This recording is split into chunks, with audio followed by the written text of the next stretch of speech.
నమస్తే. ఎందరో మహానుభావులు ఛానల్ పేరు ఎందరో మహానుభావులు. వాస్తవానికి ఊరికే రారు మహానుభావులు అంటే ఇలాంటి దేవాలయాలు తిరుగుతుంటే మనకు కూడా దొరుకుతుంటారు.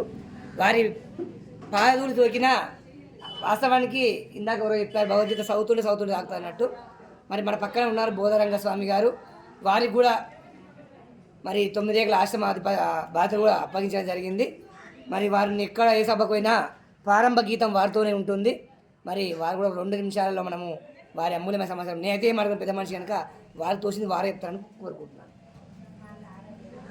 ఏడుకొండల వారికి ధన్యవాదాలు. నా పేరు బోధరంగదాసు.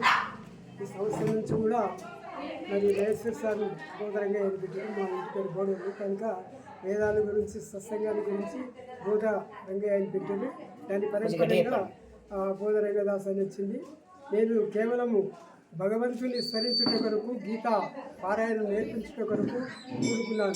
సంసారం చేసినా కానీ ఒక చక్రం సంసారం, ఒక చక్రం భక్తి విధంగా నేను నడుపుకుంటూ వచ్చినా నాకు ఏ విధంగా అవకతవకలు లేకుండా మంచిగా సాగుకుంటూ వచ్చినా ఇంకా భగవంతునికి చేయాలని మరి ఇదే సంవత్సరం అన్నదే మన మహేశ్వర సార్ గారు జిల్లా అధ్యక్షులు వారు చేశారు.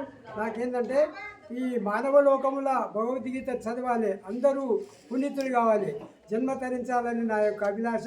స్త్రీలకు కూడా భగవద్గీత నేర్పిన, మరి పిల్లలకు కూడా నేర్పిన, వాళ్ళు కూడా ఫస్ట్ టైం చేసిర్రు.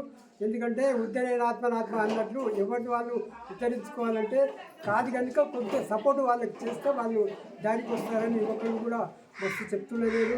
కొంతమంది రాలేకపోతారు, కొంతమంది వస్తారు. అదేవిధంగా భజనలు కూడా నేర్పించాను.